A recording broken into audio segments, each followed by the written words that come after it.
अर्ज कर रहा था कि हजरत इमाम हुसैन ने भड़काया नहीं, न मदीने शरीफ में न मक्के में किसी को नहीं उभारा, कोई महादाराई नहीं की, कोई अपनी जमात तैयार नहीं की। लेकिन जब कोई नाअहल शख्स मसरत पे बैठ जाए और कौम किसी अहल से मुतालबा करे, खुद कौम मुतालबा करे, तो शरअन उस अहल पर, उस जिम्मेदार पर कौम की क़यादत करना, उसको अपनी सरपरस्ती देना और क़यादत फराहम करना शरअन लाजिम हो जाता है, वाजिब हो जाता है।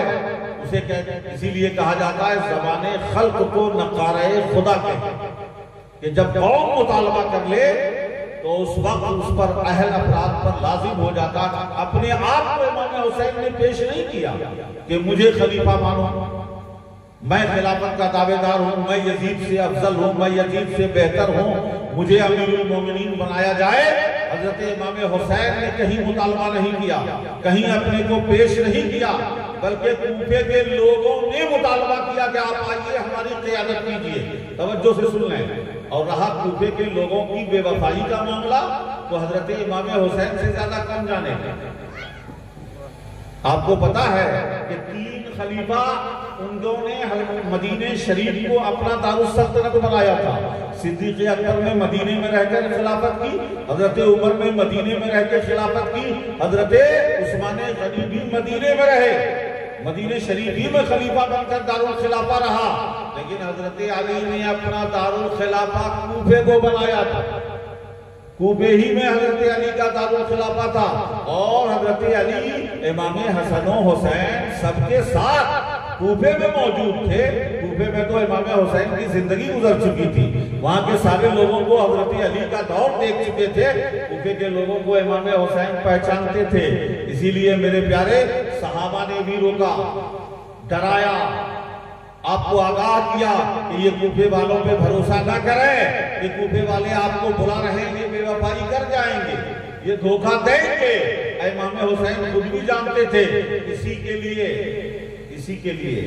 इसी बात, इससे तहफ़्फ़ुज़ के लिए बीच में एक रास्ता इमाम हुसैन ने निकाला था कि मक्के में हमारे खैरखा बता रहे हैं कि कूफे वालों के बुलाने पे मत जाइए, उन पे भरोसा मत कीजिए। और शरई तकाज़ा ये है कि पूरी कौम बुला रही है, पूरा शहर इलाका बुला रहा है, तो हम पर जिम्मेदार की हैसियत से, नवासे रसूल की हैसियत से, फर्जंदे अली की हैसियत से, जानशीने इमाम हसन की हैसियत से हम पर लाजिम है कि जब कौम बुला रही है तो उसको क़यादत दी जाए, उसकी लीडरशिप संभाली जाए।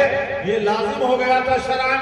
और दूसरी तरफ तजर्बा बता रहा था कि कूफे वालों पे भरोसा न करें। इन दोनों के बीच की राह निकाली गई कि सच्चाई मालूम करने के लिए हजरत इमाम हुसैन ने अपने चचाजाद भाई हजरत मुस्लिम इब्ने अकील रज़ी अल्लाह ताला अन्हु को अपना नायब, अपना सफीर बनाकर पहले कूफे भेजा कि आप जाएं और जाकर वहां के हालात देखें कैसे हैं।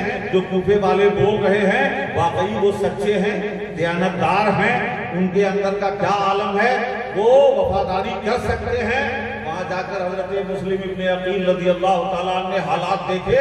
वहां पहुंचने के बाद लोगों के खुश आमदेद के नारे लगे, खुश आमदेद के नारे लगे। हजरत मुस्लिम इब्ने अकील के साथ कूफे वालों की भीड़ लग गई।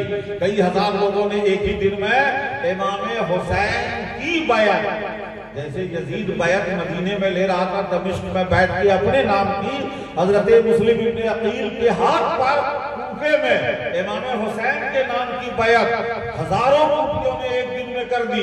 पूरे जोश और खरोश में थे।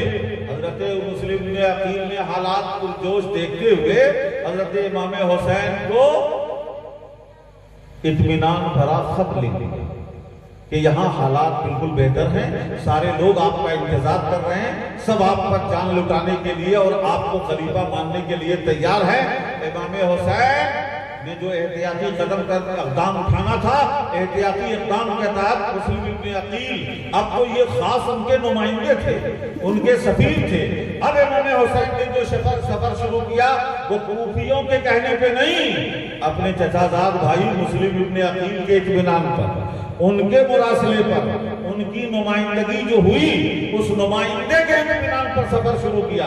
मेरे प्यारे, बहरहाल तो सफर शुरू हुआ।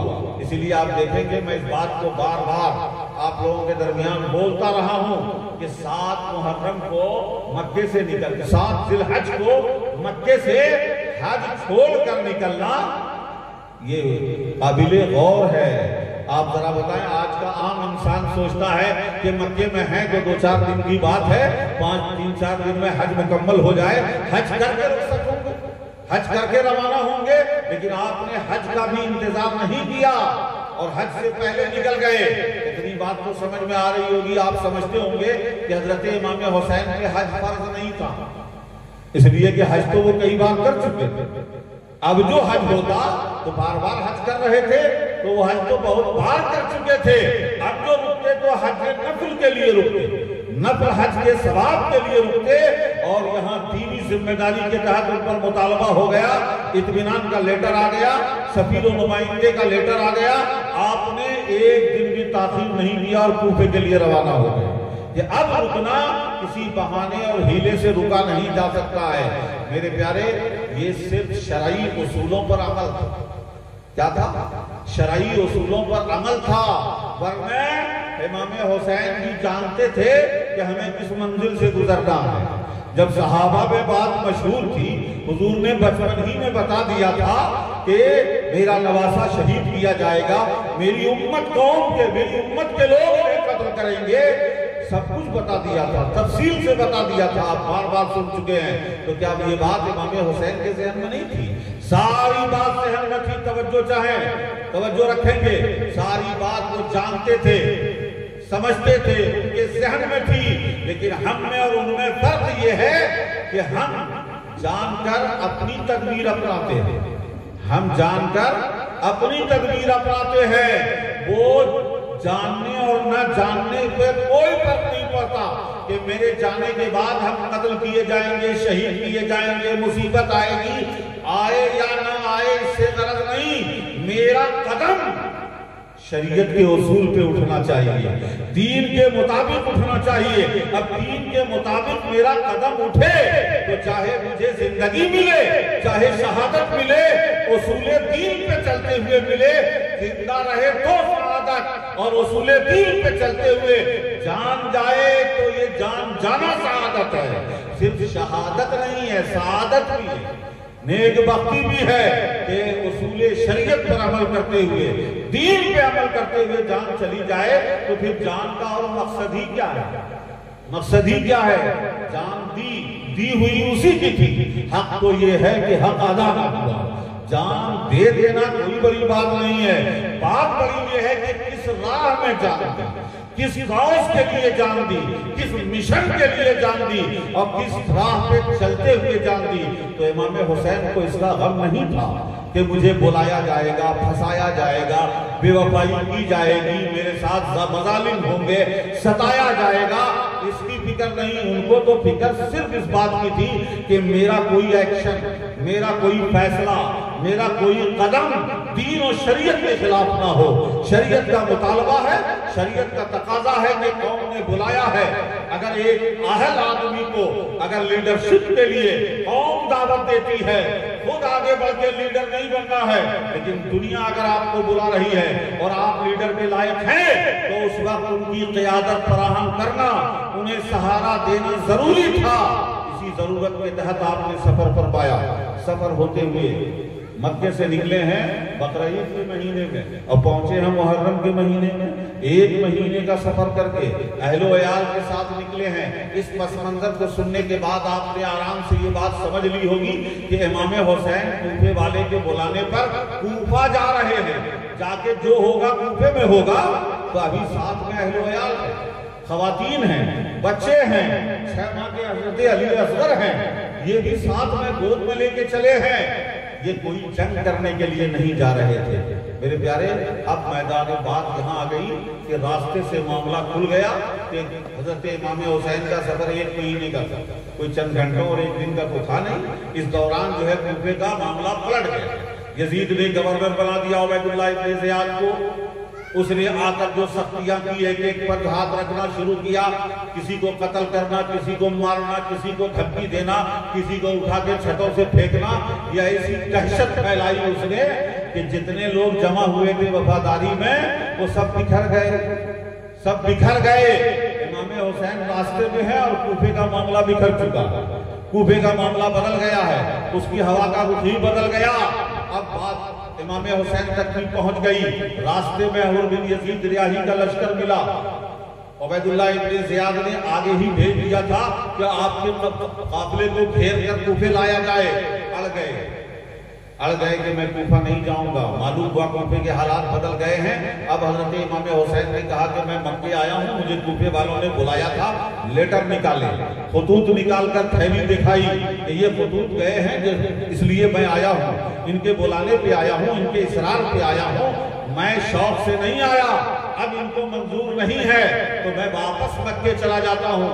लेकिन हुर बिन यजीद रियाही ने कहा नहीं, मुझे हुक्म दिया गया है कि मैं आपको घेर के मैं कूफा लेके जाऊं। हजरत इमाम हुसैन अड़ गए कि मैं कूफा तो नहीं जाऊंगा, तुम्हारे कैद में होकर, हिसार में होकर कूफा नहीं जाऊंगा। और हजरत हुर बिन यजीद रियाही अगरचे अभी यजीदी के लश्कर में थे, लेकिन बहरहाल अहले बैत और इमाम हुसैन का एहतराम कर रहे थे, वो रिस्पेक्ट कर रहे थे। उन्होंने इमाम हुसैन से गुजारिश की कि ये इमाम, आप कम से कम ऐसा रास्ता निकालें कि जो मुझे भी मुश्किल में न डाले और आपके लिए भी रास्ता निकल जाए। अगर मैं आपको लेके नहीं जाता हूं तो जो ऑर्डर है उस ऑर्डर के खिलाफ होगा। मैं ये नहीं कर सकता, आपको छोड़ने वापस नहीं जाने दे सकता, और अगर आप वापस चले जाएंगे तो मेरे खिलाफ हो जाएगा। मैं कूफे ले जाऊं तो आप राजी नहीं हैं, इसलिए तीसरा रास्ता निकालें। तो हजरत इमाम हुसैन ने फरमाया ठीक है, ऐसा करो, ना मक्के वापस जाएंगे ना कूफा जाएंगे। तीसरा रास्ता अपनाया और उसी रास्ते पे आके वादी नैनवा करबला के मैदान में हजरत इमाम हुसैन ने वहां अपना खेमा नस्ब फरमाया, वहीं क़याम किया और वहीं आपने अपना सामान उतारा।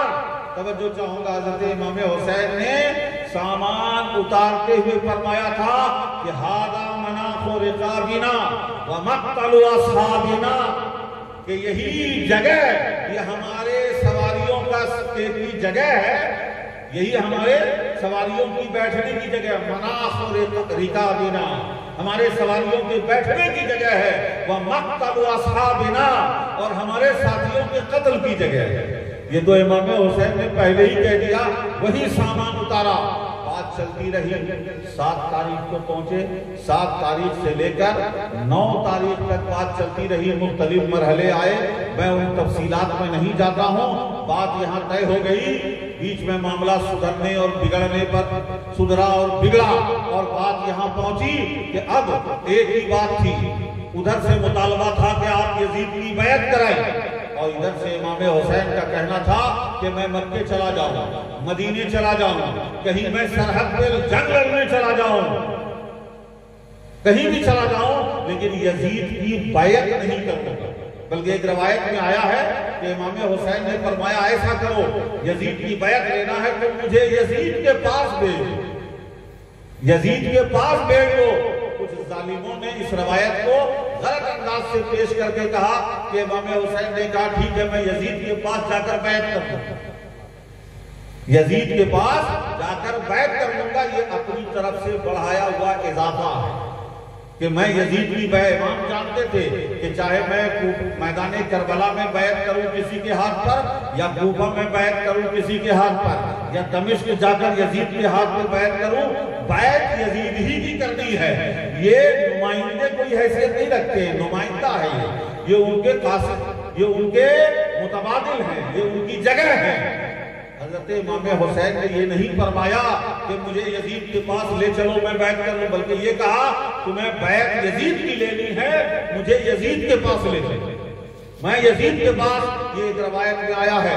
लेकिन हजरत इमाम हुसैन इन लोगों के सामने मदीने में जैसे बैत नहीं किया, वहां से ढीला करके आप निकल गए, मक्के में रहे, यजीद की बैत ने की, मैदान करबला में लाकर उन्हें घेर दिया गया, पानी बंद कर दिया गया, उन पर उन्हें 22,000 का लश्कर दिखाकर डराया गया, उन्हें लालच भी दी गई, खौफ भी दिलाया गया।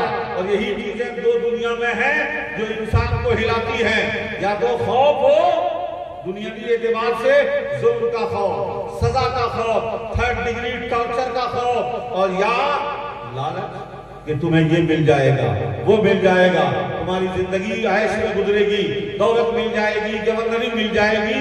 यही लालच और खौफ से आज दुनिया की शैतानी लीडरशिप अपने को चला रही है। या तो डरा के या खिला के, डरा के या खिला के। आप देखते होंगे कि आजकल जो है दो ही तरह के लोग मिलेंगे। अगर कुछ बोलने वाले हैं तो उन्हें फंसा दिया जाता है, केस कर दिया जाता है, उनको परेशान किया जाता है, टॉर्चर किया जाता है। और या ज्यादा देखा कि ये बोलने वाला काम का है, ये कुत्ता काम का है, तो डराने के बजाय उसे लालच देके अपनी वॉशिंग मशीन में धो धा के मिला लिया जाता है। यही दो काम होते हैं, या तो डराया जाता है या लालच दी जाती है। हजरत इमाम हुसैन को दोनों दिया गया। लेकिन मेरे प्यारे, किसी को अगर अपने घर में खुशहाल रहते हुए अपनी प्रॉपर्टी, जायदाद, कारोबार, बिजनेस के साथ लालच दी जाए तो ऐसे लोग लालच में मुब्तला हो जाते हैं। और अगर न भी हो तो कहा जाएगा इसके पास कमी क्या है जो लालच में जाएगा, इसे क्या जरूरत है जो किसी की लालच में जाए। लेकिन इमाम हुसैन को जिस वक्त डराया गया है, वाकई सोच के देखो, मैदाने करबला आसपास कोई अपना नहीं, कोई सपोर्टर नहीं, कहीं से किसी हिमायत की उम्मीद नहीं, किसी रसद और कमक की कोई उम्मीद नहीं। ऐसे माहौल में डराया जा रहा है। लालच उस वक्त दी जा रही है जब पानी बंद है, साथ देने वाला कोई नहीं है, खाना पानी देने वाला कोई नहीं, उस वक्त लालच दिया गया है। यानी लालच, तवज्जो इस जुमले पे गौर कीजिएगा, लालच जिस खतरनाक मोड़ पर हरे बड़े बड़े जिगर वाले को हिला सकती है, ऐसे मोड़ पे इमाम हुसैन को लालच दिया गया है। कोई खौफ, कोई डर, कोई दहशत, किसी खतरनाक मोड़ पर, ऐसे मोड़ पर जो अच्छों को डरा दे, उस मोड़ पे इमाम हुसैन को डराया गया है। कैसा कैसा डर, न कोई हामी मददगार, न कोई सपोर्टर आने वाला, एक तरफ 22,000 का लश्कर, ये है बस, कहीं से कोई सहारा नहीं, कोई अपना नहीं, कोई कबीला, कोई साथ देने वाला नहीं। और सबसे बड़ा एक बागैरत मोमिन के लिए एक बहुत बड़ा खौफ ये होता है कि अगर हमारे साथ बुरा हो गया, कुछ हो गया, तो हमारे पीछे खवातीन हैं, हमारी औरतें हैं, हमारी बच्चियां हैं, इनका क्या हाल होगा। इसे सोच के लोग अपनी बीवी बच्चों को, जो बाइज्जत बागैरत लोग होते हैं, अपने बीवी जान देने के लिए तैयार हों, लेकिन बीवी बच्चों का ख्याल करके वो तड़प जाते हैं। उनका क्या होगा, उनका क्या हश्र होगा। इमाम हुसैन के सामने सब था, 22,000 का लश्कर, खाने पानी का खौफ, इधर से किसी का मदद, किसी की मदद नहीं। बच्चा भी शीखार बच्चा, बच्चे का ख्याल होता है, बच्चे की भी खौफ हो सकता है, बच्चे का खौफ, औरतों का खौफ, खवातीन का खौफ, बीमार आबिदे बीमार का खौफ। यानी एक ही खैमे में देखें औरतें जो कमजोरी है, इज्जत की कमजोरी, इज्जत के लिए कमजोरी है, बच्चा जो बाप की कमजोरी होता है, बीमार बेटा जो बाप की कमजोरी होता है, सब मौजूद है। लेकिन उसके बावजूद भी इमाम हुसैन की जबान पर जो दीन के मेयार के लिए एक गलत आदमी को न मानने का ना था, वो ना सारी परेशानी के बावजूद भी हाँ में नहीं बदला, हाँ में नहीं बदला। ये सब मंजूर है, लेकिन ना है, हाँ नहीं हो सकता, हाँ नहीं हो सकता मेरे प्यारे। और इमाम हुसैन ने साफ इनकार कर दिया। अब बात नौबत पहुंच गई कि कल जंग हो, अब नहीं माना है तो लड़ाई हो। मैं उस पर जाने उधर नहीं, मैं एक खास बात की तरफ तवज्जो दिलाना चाहता हूं कि सुबह होने के बाद रात भर, कौन सी रात थी, 10वीं मुहर्रम, आशूरे, शबे आशूरा, और ये मोहलत ली थी यजीदी लश्कर से, सुबह सलार से, कि आज आशूरे की रात है, 10वीं मुहर्रम की रात है, ये मुसलमानों के लिए मुतबर्रक इबादत की रात है, अल्लाह को याद करने की रात है। मेरे प्यारे, घर में बीमारी और तकलीफ आ जाए ना तो सारी रात भूल जाते हैं। घर में थोड़ी सी अभी मुसीबत आ जाए, किसी को हॉस्पिटल जाना पड़ जाए, इलाज आ जाए, तो सारी रात की बरकत फजीलत भूल जाते हैं। ये हुसैन है जो करबला में 22,000 का लश्कर है, फैसला हो चुका है, जंग होगी और कोई अकल नहीं कह सकती है कि 22,000 को 72 कत्ल कर डालेंगे, 72 जो है उनके गालिब आ जाएंगे। ये अकली एतबार से मुमकिन नहीं है।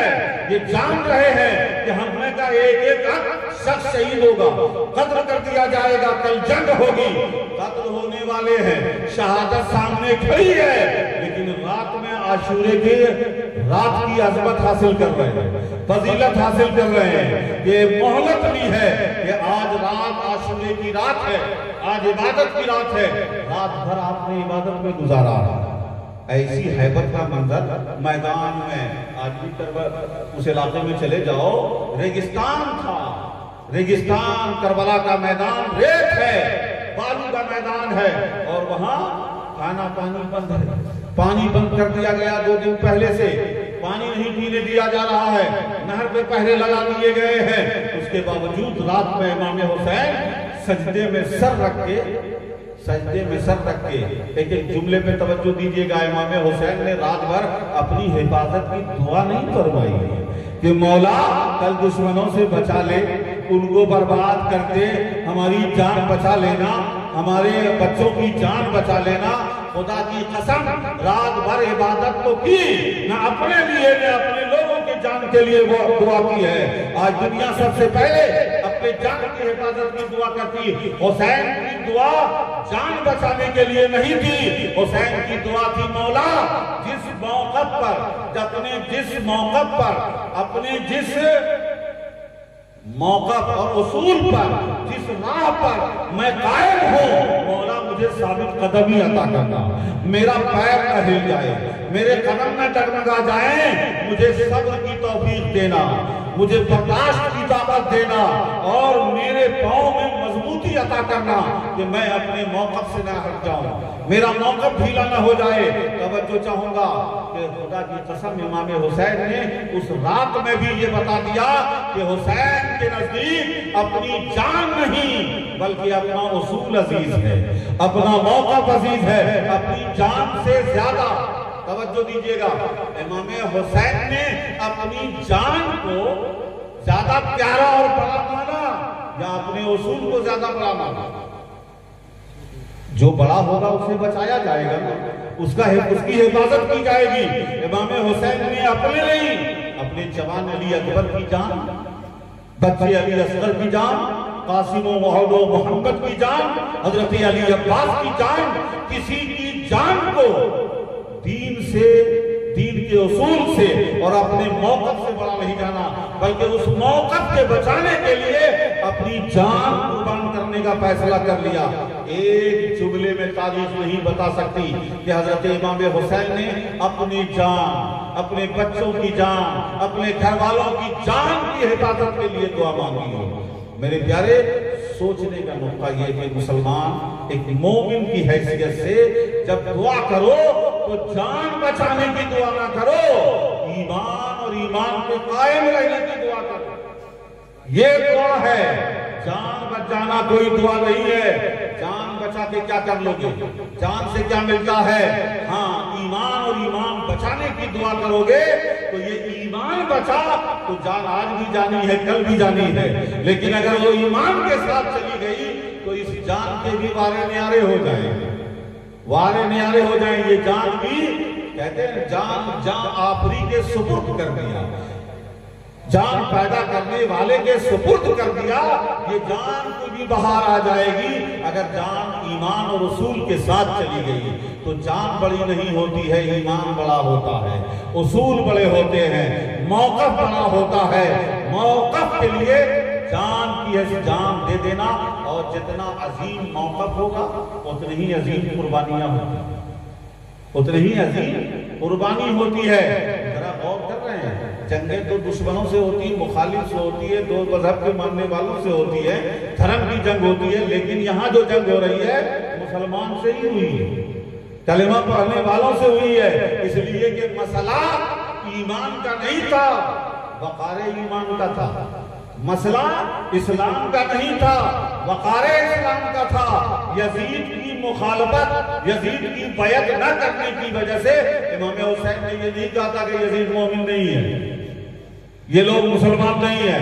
नहीं, ये यजीद खिलाफत पे बैठा उस मनसब का जो वक़ार है उसके मुताबिक नहीं है, उसके लायक नहीं है, इसलिए वक़ार के लिए, अब उस मनसब की अजमत के लिए इमाम हुसैन ने जान कुर्बान कर दी, लेकिन अजमत पे आंच नहीं आने दिया, वक़ार पे आंच नहीं आने दिया। तो मामला मुसलमान ही से था। तो जंग लड़ने वाले फौजी भी सब मुसलमान थे, सब मुसलमान थे।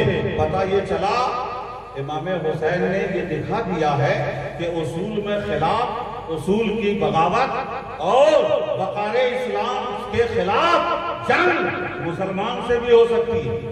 मुसलमानों जब हुसैन से हो सकती है तो अब दुनिया में हमेशा हो सकती है। ये उसी वक्त से ये बता दिया कि ये मॉडल है, देख लो।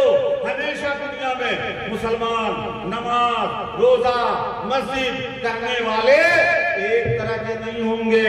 ये नमाज पढ़ने वाले वो भी होंगे जो इस्लाम की अजमत के खिलाफ होंगे, वक़ार के खिलाफ होंगे, उसूल के खिलाफ होंगे। हुसैन के जमाने में हो सकते हैं, हुसैन के जमाने में हो सकते हैं, तो आज के इस गंदे घटिया दौर में नहीं हो सकते हैं, इस जलील दौर में नहीं हो सकते हैं, जहां हर आदमी अपनी आराम, अपनी ख्वाहिश, अपनी लालच, अपनी दौलत में डूबा हुआ है, ईमान बेच रहा है। मेरे प्यारे, इस दौर में भी हो सकते हैं। तो मुसलमान इस्लाम और मुसलमान सिर्फ नहीं, उसूले इस्लाम भी देखना है, वक़ारे इस्लाम भी देखना है। तो हजरत इमाम हुसैन की ज़हरा कुबरा, सूरज निकलने के कुछ ऊपर उठने के बाद कुछ देर के बाद ये जंग शुरू हुई है। और से पहर, एक दोपहर होता है ना, से पहर यानी बच्चे समझिए 3 साढ़े 3 बजे तक जो है, 4 बजे तक, 3 साढ़े 3 बजे तक वहां के वक्त से एतबार से जंग खत्म हो गई। इतनी देर चली है मैदान करबला में जंग, लेकिन ये जंग हजरत इमाम हुसैन 22,000 का लश्कर लड़ रहा है। इधर से अपराध है। मैं जंग का मंजर पेश नहीं करूंगा, लेकिन आपको बताऊंगा कि ये दौरे सहाबा के बाद मैदान करबला में सन 61 हिजरी में जो इमाम हुसैन ने अपने साहबजादों, अहले खाना और आवानो अंसार के साथ जो कुर्बानी दी है, मेरे प्यारे, हजरत अबू हुरैरा रज़ियल्लाहु ताला अन्हु से रवायत है कि वो दुआ करते थे कि अल्लाह मुझे पनाह देना, अल्लाहुम्मा इन्नी अऊज़ु बिका मिन इमारतिस सिब्यान, मिन रासिस सिद्दीन व इमारतिस सिब्यान। ए अल्लाह, मैं सन 60 हिजरी के सिरे से और लौंडों की हुकूमत से पनाह मांगता हूं। ये हजरत अबू हुरैरा रसूल पाक के सहाबी हैं। ये सन 60 हिजरी का जो एंड है, वो सिरा है, इंतहा है वहां की। तो पता चला सहाबा के भी दिमाग में था कि सन 60 हिजरी में कोई अजीम काम, बहुत बड़ा हादसा होने वाला है, सानेहा होने वाला है, फितना आने वाला है। यही बस सन 60 हिजरी है और यजीद जैसे की हुकूमत आई है। इससे सहाबा ने पनाह मांगी थी। मेरे प्यारे, हजरत इमाम हुसैन जंग हुई। अब आप ध्यान में रख लीजिए कि जंग जो हुई है, इसमें जो कुर्बानी दी गई है, जरा गौर करें।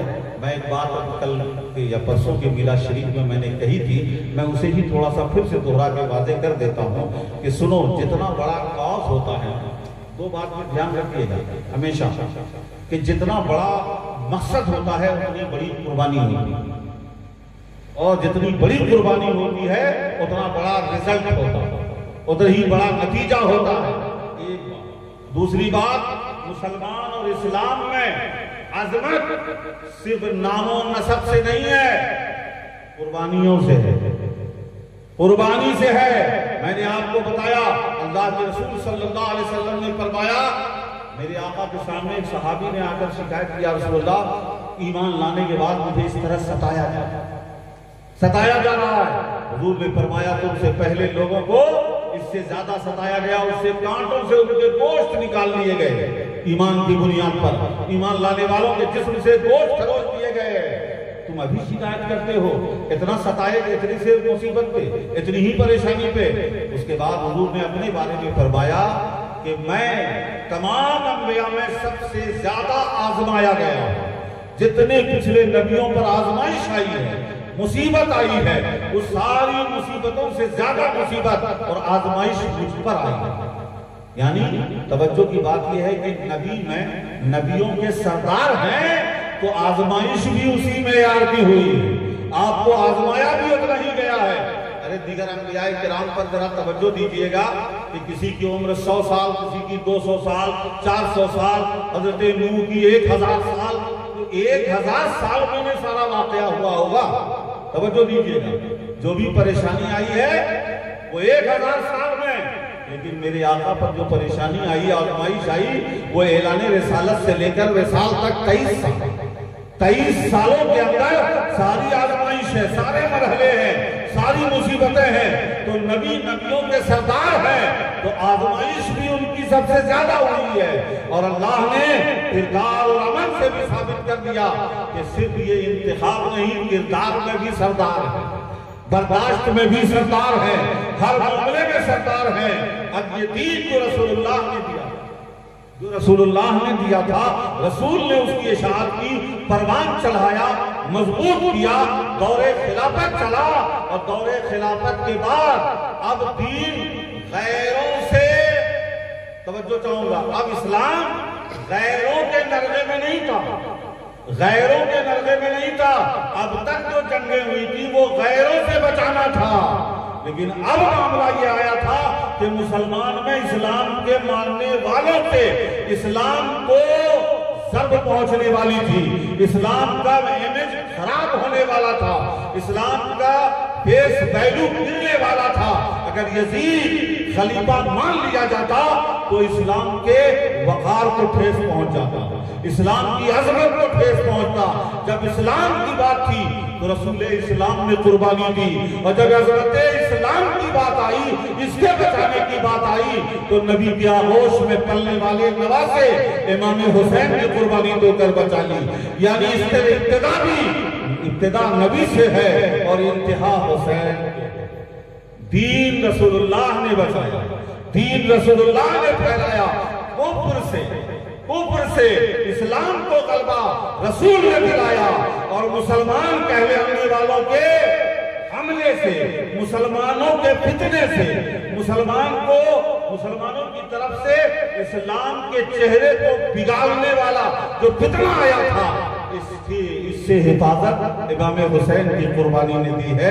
इस फितने से इमाम हुसैन ने बचा लिया, और नतीजा ये निकला मेरे प्यारे कि अल्हम्दुलिल्लाह अल्लाह का करम है कि इमाम हुसैन कुर्बानी देके जो मिला है, जो कुर्बानी देने से जो इस्लाम को फरोग मिला, जो दीन की हिफाजत हुई, दीन का चेहरा खुल के सामने आ गया, इस्लाम के उसूल वाज़े हो गए, और एक मेयार, एक स्टैंडर्ड कि इस्लाम का स्टैंडर्ड क्या है, हुसैन ने करबला में साबित कर दिया। अब एक पहलू की मिसालों को याद रखेंगे तो आपको अंदाजा होगा कि किस मुसीबत, किस जुल्म, सितम, हर तरह की मुसीबत, परेशानी, तो सब कुछ उठाया, लेकिन कंप्रोमाइज नहीं किया, सरेंडर नहीं किया। इसलिए कि ऐसे वक्त में सरेंडर वो करते हैं जो जमीन के लिए लड़ते हैं, पोस्ट के लिए लड़ते हैं, मनसब के लिए लड़ते हैं, इलाके के लिए लड़ते हैं। वो तो हालात देख के सरेंडर हो जाते हैं कि अब नतीजा नहीं मिलने वाला है, सरेंडर हो जाओ। लेकिन जो दीन जमीन के लिए नहीं बल्कि अज़मत इस्लाम और दीन के लिए लड़ रहा है, वो जानता है कि हम कत्ल हो गए तो गोया हमारा मौका आखिरी हो जाएगा, पत्थर की लकीर बन जाएगा। एक बात फिर से दोहरा दूं, बार बार बोला हुआ हूं कि इस्लाम, एक इंसान जब तक जिंदा रहता है, जब तक जिंदा रहता है उस वक्त तक उसके उसूल बदलने का इम्कान है, पॉसिबल है, हो सकता है कि ये बदल जाए, अपना ख्याल बदल दे। लेकिन जब इंसान मर जाए और जिस बात पे था कायम रहा, अब बदलने की कोई सूरत है? इमाम हुसैन की शहादत ने इमाम हुसैन को नहीं, यजीद को बर्बाद कर दिया कि जब तक जिंदा थे समझौते की गुंजाइश थी, उसूल पे समझौता हो सकता था, कुछ सुलह हो सकती थी, कुछ मानने मनवाने की बात हो सकती थी, लेकिन जैसे ही इमाम हुसैन शहीद हो गए वो दरवाजा बंद हो गया। यजीद के लिए बात खत्म हो गई कि अब उसे कोई नहीं मान सकता। और उसका असर देखिए कि आज तक यजीद को कोई ना मान सका, न यजीद मनवा सका, न यजीद को कोई मान सका। इसीलिए शायर ने कहा कि कत्ले हुसैन असल में मर्गे यजीद है। इमाम हुसैन शहीद हुए, यजीद की अखलाकी मौत हो गई, दीनी मौत हो गई, उसके मेयार की मौत हो गई, सब कुछ मर गई। कत्ले हुसैन असल में मर्गे यजीद है। इस्लाम जिंदा होता है हर करबला के बाद और इमाम हुसैन के बाद। इमाम हुसैन के बाद आगे की बात देख लें कि यजीद अमीरुल मोमिनीन और खलीफा बना रहा और चंद ही महीनों के बाद चला भी गया। बाद में बनु उमय्या की खिलाफत चली। लेकिन मेरे प्यारे, जिस दिन से हजरत इमाम हुसैन, आप एक बात जानते हैं, ठंडे से सुनिए, जब सिद्दीक़ अकबर थे तो सारे लोग बैत किससे करते थे? बोलिए, सिद्दीक़ अकबर करते थे ना, एक खलीफा की हैसियत से भी बैत करते थे। और कहीं सुना है कि सहाबा ने सिद्दीक़ अकबर के बाद रूहानी बैत किसी और से की हो? नहीं, सबने बैत। हजरत उमर की, हजरत उमर आए तो हजरत उमर से सारे लोगों ने, हजरत अली ने, हजरत उस्मान गनी ने, सबने बैत किससे की? हजरत उमर से। कभी सुना है कि सहाबा या ताबईन ने या सहाबाए किराम की बड़ी जमात हो चुकी थी, वो सहाबाए किराम ने एक खलीफा अमीरुल मोमिनीन हेड ऑफ स्टेट की हैसियत से सिद्दीक़ अकबर, उमर फारूक, उस्मान गनी से बैत कर लिया और अपनी रूहानी तरबियत के लिए किसी दूसरे शहर से बैत किया? सुना है? नहीं सुना। ये कब से सुना है जानते हैं? जब से वाक़या करबला हुआ। जब से वाक़या करबला हुआ, उससे पहले तक जितने अमीरुल मोमिनीन थे वो हेड ऑफ स्टेट भी थे और रूहानी पेशवा भी थे, रूहानी पेशवा भी थे। और मैदाने करबला में यजीद की बैत का इनकार करके इमाम हुसैन ने शहादत पेश करके उसके हुकूमत का तख्त पर तो उसे रखा, तख्त पे तो वो रहा, हुकूमत का जिम्मेदार रहा, फौज की ताकत रहे, दौलत का खजाना रहे। ये तो फिरौन के पास भी था, ये तो शद्दाद के पास भी था, ये तो दूसरे जालिम, दुनिया के बड़े बड़े जालिम काफिर बादशाहों के पास भी था, ताकत, दौलत, फौज सब था। लेकिन असल सरमाया जो रसूल पाक से सिद्दीक़ अकबर को मिला था वो अजमत का सरमाया था, रूहानी सरमाया था, वो अजमत का, इस्लामी क़यादत का सरमाया था। इमाम हजरत उमर फारूक को मिला, उस्मान गनी को मिला, अली मुर्तज़ा को मिला। लेकिन यजीद को जब इमाम हुसैन शहीद हो गए तो आपको पता है कि बैत होगी एक खलीफा की, उधर खलीफा से लोग हुकूमत और सियासत की बैत करते थे और इधर इमाम जाफर सादिक से रूहानी बैत करके तरबियत ले रहे हैं। रूहानी बैत जाफर सादिक की, हुकूमत उनकी चल रही है और दिलों पे हुकूमत इमाम जाफर सादिक की। पहले इमाम ज़ैनुल आबिदीन की, इमाम जाफर सादिक की, इमाम बाक़िर की। ये जो अहले बैत के अफराद के अपराध हैं, हुसैन ने खोया या पाया? गौर किया आपने? हुसैन ने खोया नहीं है, बल्कि जो खिलाफ खलीफा है, एक सियासी हुक्मरान की हैसियत से हुक्मरान रहा, लेकिन मजहबी स्टेटस छीन लिया, इस्लामी स्टेटस छीन लिया। अब इस्लामी वक़ार तख्त पर नहीं रहा बल्कि बोरिए में आ गया, खानकाहों में आ गया, अहले बैत के अपराध में आ गया। तो हुसैन ने नाना ने हुकूमत भी दी थी और इस्लामी रूहानी वरासत भी अदा की थी सिद्दीक़ अकबर को, उमर फारूक को, उस्मान गनी को, अली मुर्तज़ा को, हसन मुज्तबा को। तो ये रूहानी वरासत आ रही थी। यजीद चाहता था मैं भी उसका जिम्मेदार हो जाऊं, मैं उसका भी जिम्मेदार हो जाऊं। हुसैन ने तख्त छोड़ दिया और नाना की वरासत छीन ली, नाना की वरासत हुकूमत जो थी ये हुकूमत नहीं थी बल्कि इस्लामी लीडरशिप थी, रूहानी क़यादत थी।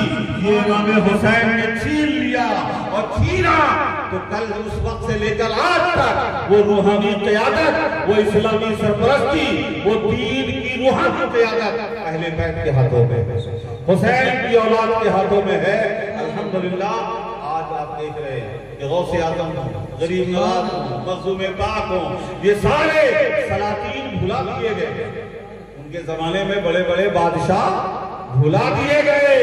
गरीब नवाज के जमाने में कई बादशाह हो गए ना, बख्तियार काकी के दौर में, हजरत मखदूम पाक के दौर में बादशाहों का बादशाह भुला दिए गए।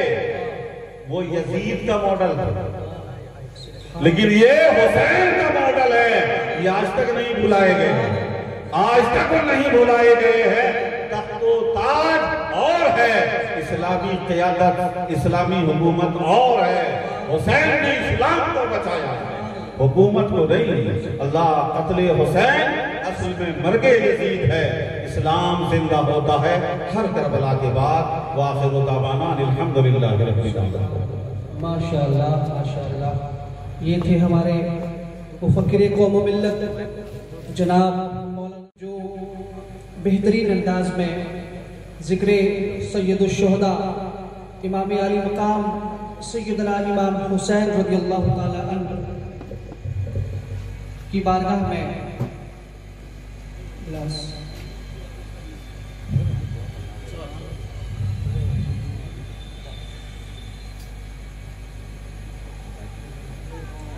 अब मैं मौलाना अरशद रज़ा साहब से गुजारिश करता हूँ कि आप नातो मनक़बत खानी के लिए माइक पे तशरीफ लाएं। जनाब अरशद रज़ा साहब।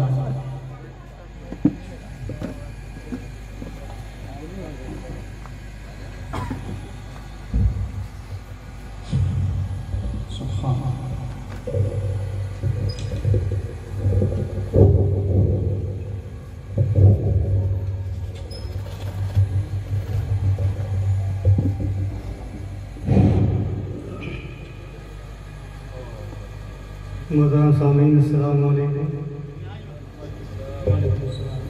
आइए और आप सबसे पहले झुमझुम कर बावाज़ अपना शरीफ पढ़ लीजिए। अल्लाहुम्मा सल्ली अला सय्यिदिना व शफीइना मुहम्मद सल्लल्लाहु अलैहि वसल्लम या रसूलुल्लाह सल्लल्लाहु अलैहि वसल्लम। नजदीक करेगा वैसे नशार मुकद्दस का इस्तेमाल जितना पीछे करेगा उतना अच्छा रहेगा। एक बार दुआ कीजिएगा तो शरीफ पढ़ लीजिए। अल्लाहुम्मा सल्ली अला सय्यिदिना व शफीइना मुहम्मद सल्लल्लाहु अलैहि वसल्लम या रसूलुल्लाह सल्लल्लाहु अलैहि वसल्लम।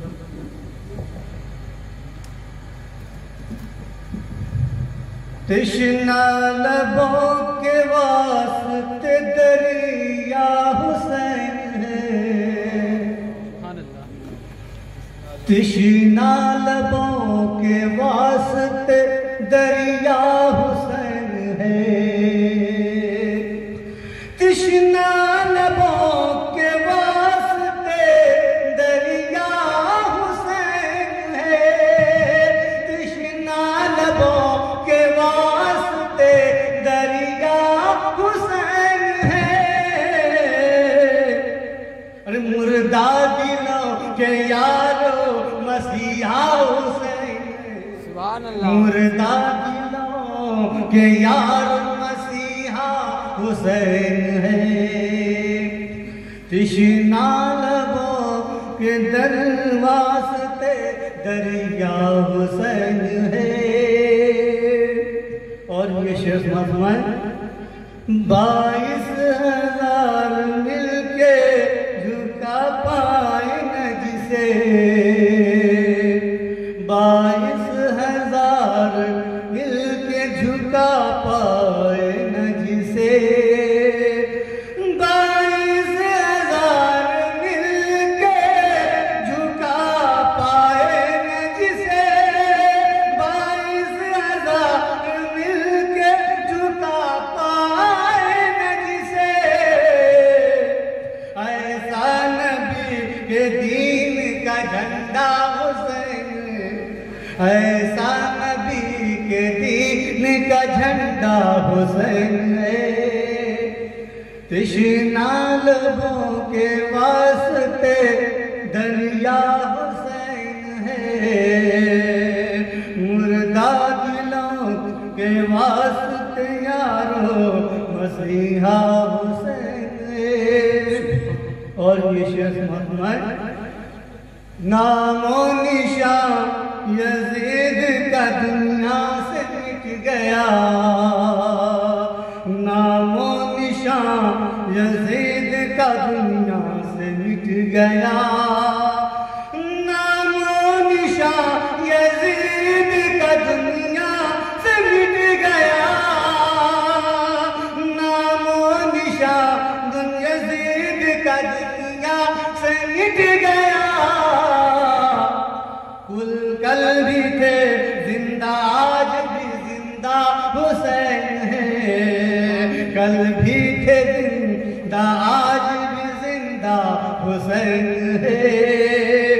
तृष्णा लबों के वास्ते दरिया हुसैन है, मुर्दा दिलों के वास्ते दारो मसीहा हुसैन है।